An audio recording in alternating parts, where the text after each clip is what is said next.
అనంతపురం పట్టణంలో విలేకరుల సమావేశం ఏర్పాటు చేశారు ఆంధ్రప్రదేశ్ సీనియర్ కాంగ్రెస్ నాయకులు డాక్టర్ సాకి శైలజనాథ్. సమావేశంలో ఆయన మాట్లాడుతూ ఆంధ్రప్రదేశ్ రాష్ట్రం ఒక చెత్త కుప్పలా మారిపోయిందని అన్నారు. మున్సిపల్ కార్మికులు 3 వారాలుగా సమ్మె చేస్తున్నా ప్రభుత్వం వారి డిమాండ్స్ పట్టించుకోవడం లేదని అన్నారు.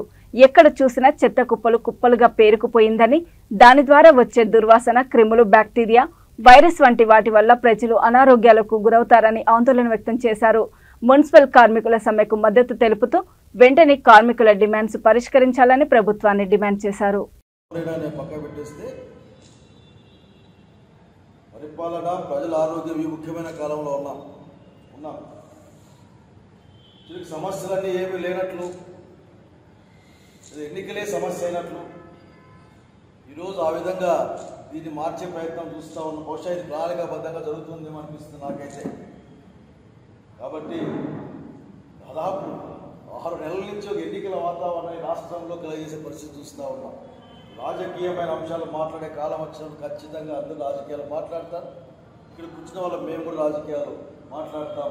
ఈరోజు ప్రజల పక్షాన రాజకీయ పార్టీగా, రాజకీయ పార్టీ పనిచేసే వాళ్ళుగా, అట్లాగే ప్రజల్లో భాగంగా వాళ్ళ సమస్యలు తీర్చమని డిమాండ్ చేయడానికి ఇక్కడ కూర్చున్నాం.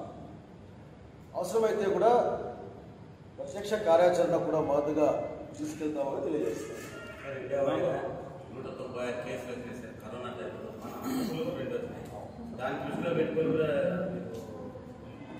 యాక్చువల్లీ కరోనా సమయంలో పెద్ద ఎత్తున పనిచేస్తుంది. ఆ రోజు మా అందరికి కూడా కరోనా వచ్చింది. కూర్చున్న మా అందరికి ఆల్మోస్ట్ కరోనా వచ్చింది.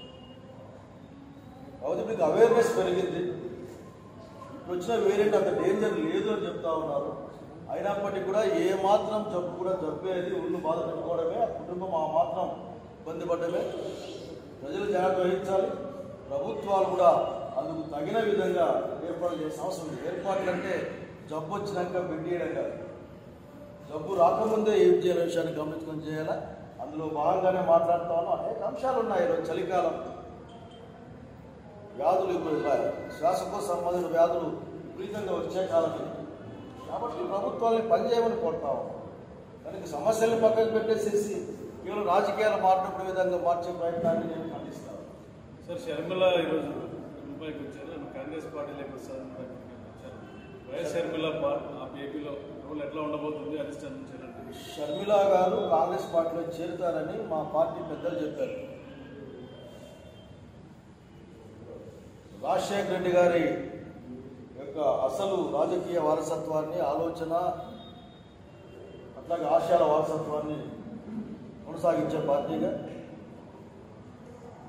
ఆ ఆశయాలు, కాంగ్రెస్ పార్టీ ఆశయాలను సాధించేందుకు కోసం షర్మిల గారు రాహుల్ గాంధీ గారి నాయకత్వంలో కాంగ్రెస్ పార్టీకి వస్తే ఆహ్వానిస్తా ఉన్నా. అందరిని రామని కోరుతాం. ఏపీ ఎన్నికల్లో షర్మిల అధ్యక్షుడిగా ముందుకెళ్లే అంత మాట్లాడడానికి నాకు సమాచారం లేదు. వారు పార్టీలోకి వస్తారని సమాచారం ఉంది. వాళ్ళు తొందరగా రావాలా. ఖచ్చితంగా మిగతా వాళ్ళు కూడా రమ్మని కోరుతాం. సినిమాల నుంచి ఏర్పాటు తరపున మీరు ఆ ప్రశ్న అసంబద్ధమని నాకు నా అంచనా ఎప్పుడు కూడా. ఎందుకంటే నేను ఎక్కడ కూర్చొని మాట్లాడుతున్నాను, ఎవరు నాయకులు మీరు చెప్పాను కదా. సమస్యల్ని, ప్రజల్ని పక్కకు నెట్టేసి రాజకీయాలే సమస్యగా చూపించే కాలాన్ని చూస్తూ ఉన్నాం. ఎలక్షన్లు వచ్చినప్పుడు రాజకీయాల గురించి మాట్లాడుకుంటాం. ఈరోజు అనంతపురం మనం కిందికి దిగితేనే చెత్త, అసలు బైక్లో వస్తే కళ్ళు మంటేస్తూ ఉంది. కాబట్టి ప్రభుత్వాలు ఒక విధంగా ఆలోచించగానే ప్రజలుగా మనం ప్రజా సమస్యల పరిష్కారానికి ప్రభుత్వాలు కృషి చేయాలన్న ఒత్తిడి చేయాల్సిన అవసరం నమ్ముతా ఉన్నాం.